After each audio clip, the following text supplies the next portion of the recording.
Thought is energy, and energy is power. And it is because all the religions, sciences, and philosophies with which the world has heretofore been familiar have been based upon the manifestation of this energy instead of the energy itself. That the world has been limited to effects while the causes have been ignored or misunderstood. He who has strengthened and purified his thought need not concern himself about microbes, and he who has come into an understanding of the law of abundance will go at once to the source of supply. It is thus that fate, fortune, and destiny will be controlled as readily as a captain controls his ship or an engineer his train. Welcome to Chapter 4, Part 4, Charles Honnell, the Master Key System. Thanks for joining. We are going to have a fantastic conversation today. Today, we're going to be focused on the I. Chapter 4 talks about and identifies the I. Who is the I? What does the I represent? And what source of power comes with this understanding of the I? The I of you is not the physical body. That it is simply an instrument which the I uses to carry out its purposes. The I cannot be the mind, for the mind is simply another instrument which the I uses with which to think, reason, and to plan. The I must be something which controls and directs both the body and the mind, something which determines what they shall do and how they shall act. When you come into a realization of the true nature of this I, you will enjoy a sense of power, which you have never known before. Now, the real nature of the I is spiritual and is the source of real power, which comes to men and women when they come into the realization of their true nature. For me, on the path, understanding this concept likely was the most freeing. Understanding, along with some other items that we talked about in chapters 1 through 3, this particular concept, understanding the I, understanding the absolute, understanding who I am, where I am in the universe, that I am the universe, that I am the absolute, that there is only one, and that one resides in me is ultimately empowering.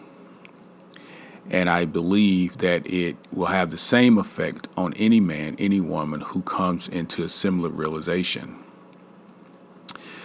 The greatest and most marvelous power with which this I has been given is the power to think. But few people know how to think constructively or correctly. Consequently, they achieve only indifferent results. You've heard me quote Abraham before on different videos. And one of the things that I love, one of the sayings that Abraham has established and continues to say is to be a deliberate creator, to know what you are doing when you are doing it. And from origin to destination, from start to finish, you are the author and the finisher of that particular work. That is the empowering piece of consciousness. To understand where your power resides, to know how to wield it, to deliberately create, and then ultimately to see your achievement from spiritual to physical. That is empowering. That is enlightenment. Now, the trained mind knows that every transaction must benefit every person who is in any way connected with the transaction. In other words, Honnell is saying here that the universe is not going to reward you for unconstructive thought, revenge, and these sorts of selfish thought patterns.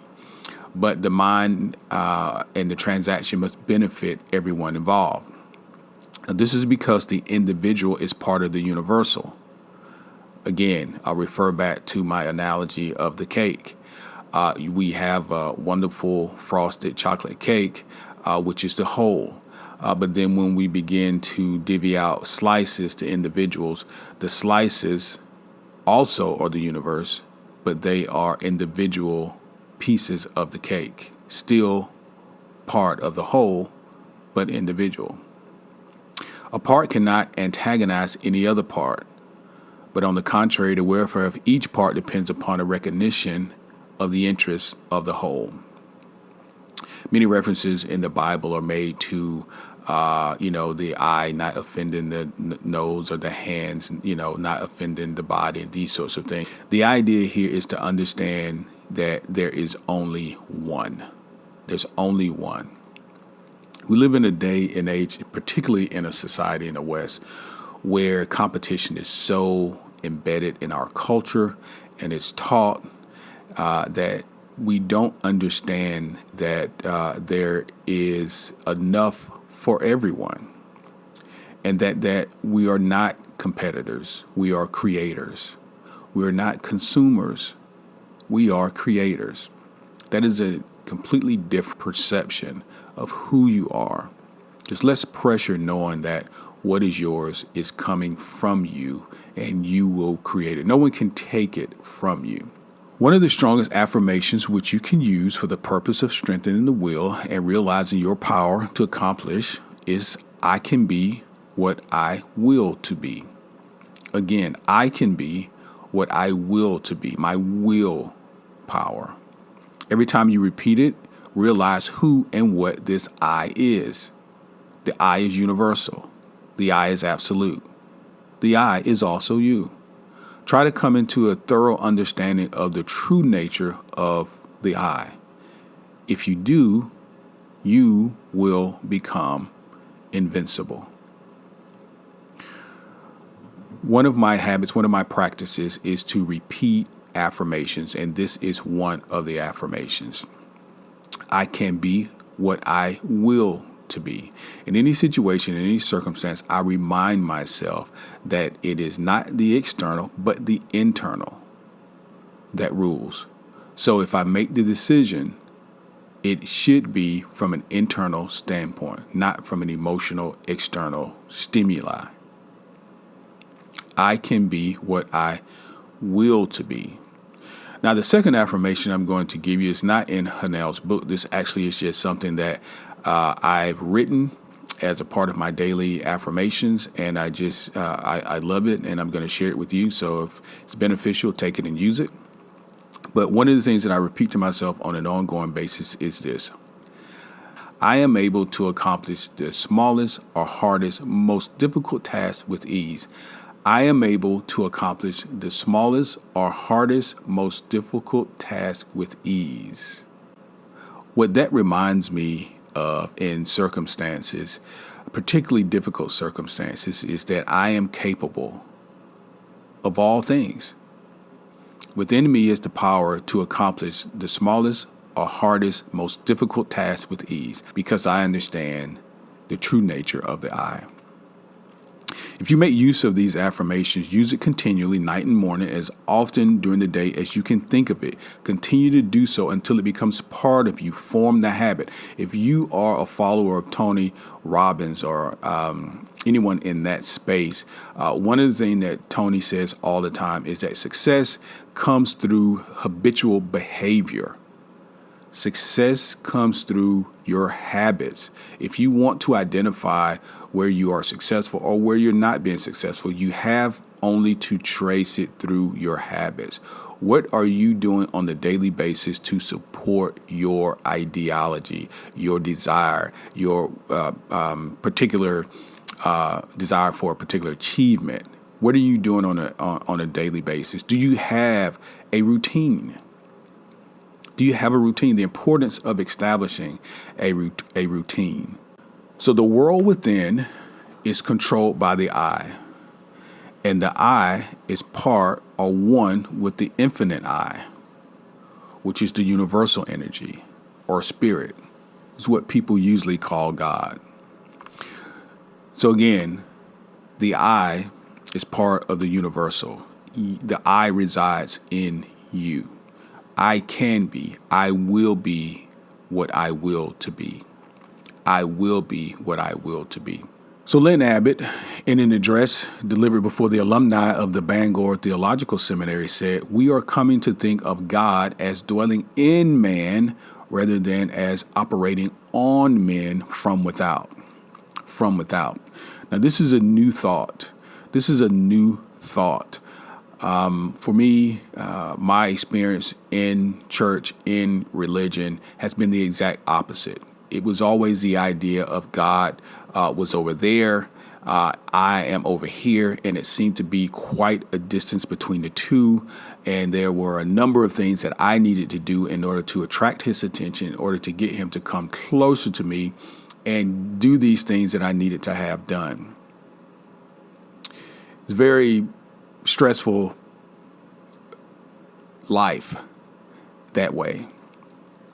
And although I did not understand or was on the path at the time, I did feel as if there was something amiss. I didn't know what, but I felt that I was missing something. Either I'm doing something wrong or I'm missing something. Someone's telling me something incorrectly. So, of course, I went and sought the information for myself. And now I'm sharing it with you. So the idea that God is over there and you're, in a different place is it's not a useful thought. The idea that God is one place that you are not is not true.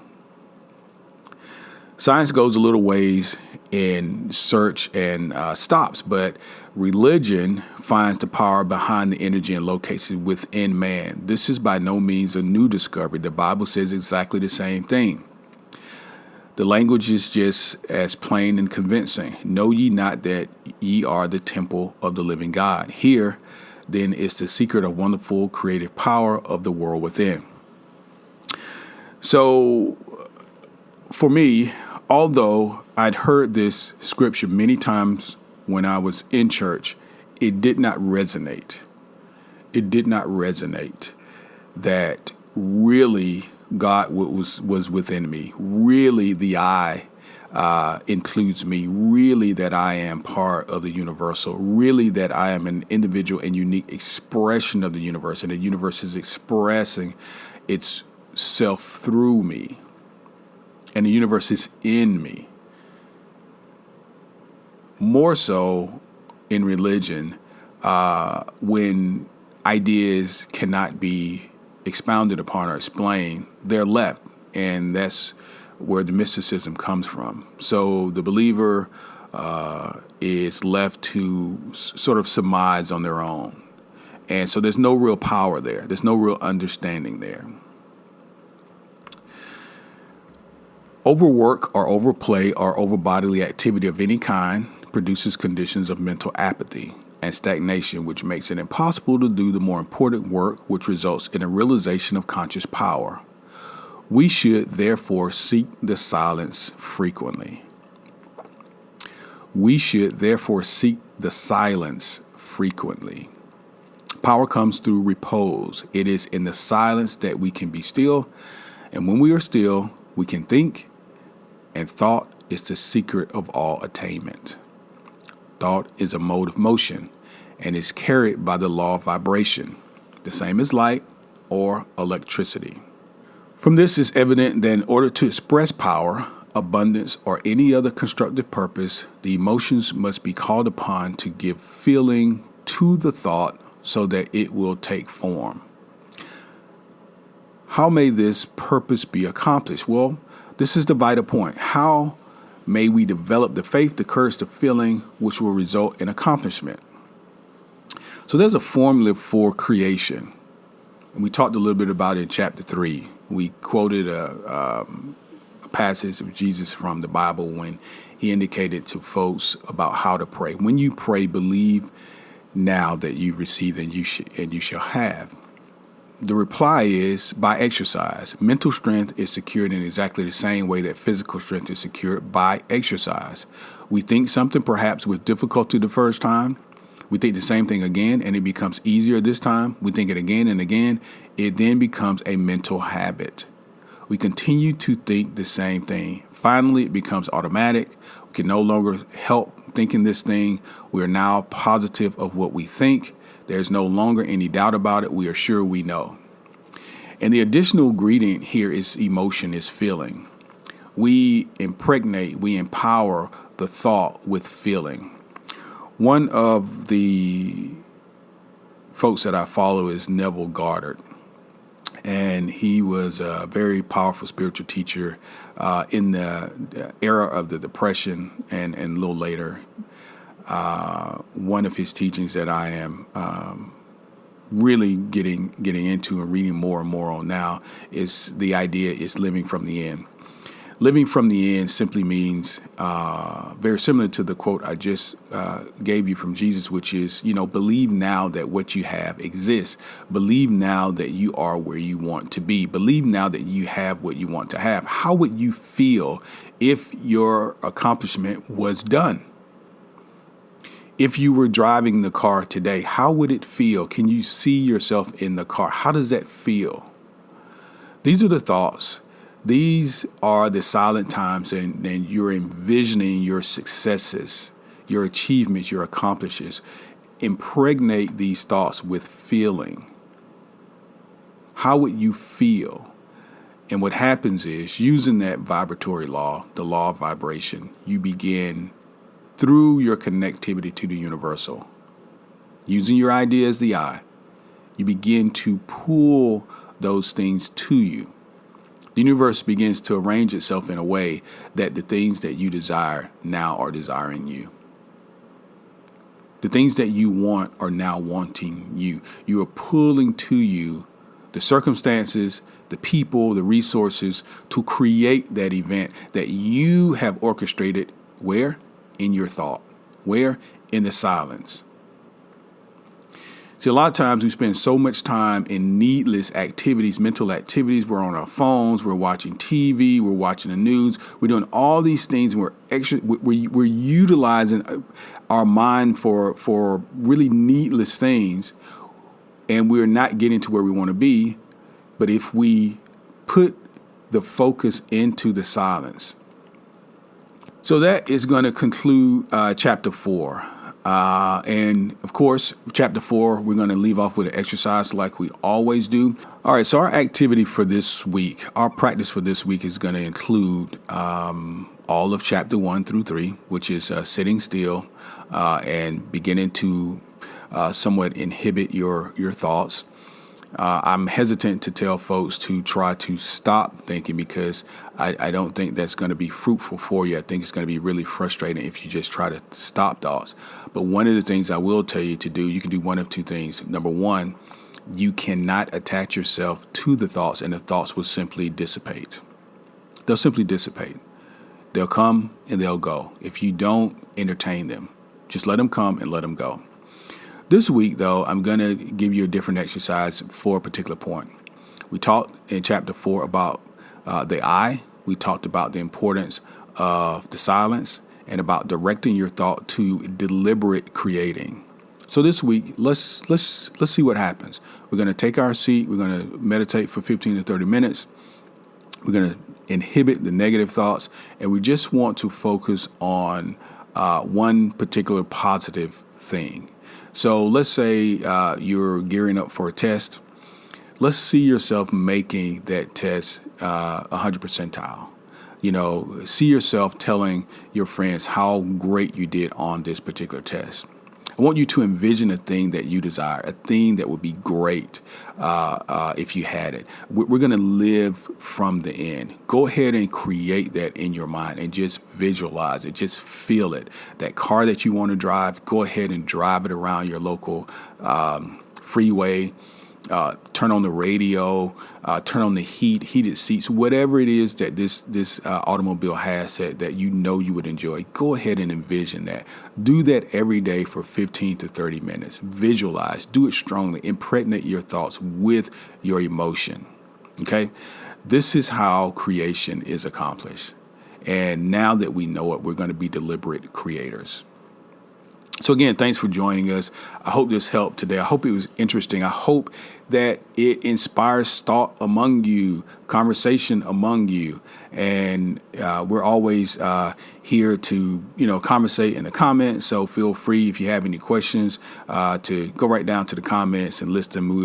We'll get to those questions and make sure that you get an answer. Also, within the description of this show, we usually leave show notes and different things like that. We may have something free, an attachment for you there that, digital download or two. that you can read and empower you and hold you off till we'll see you again. So again, thanks for joining us, and I hope you have a productive week.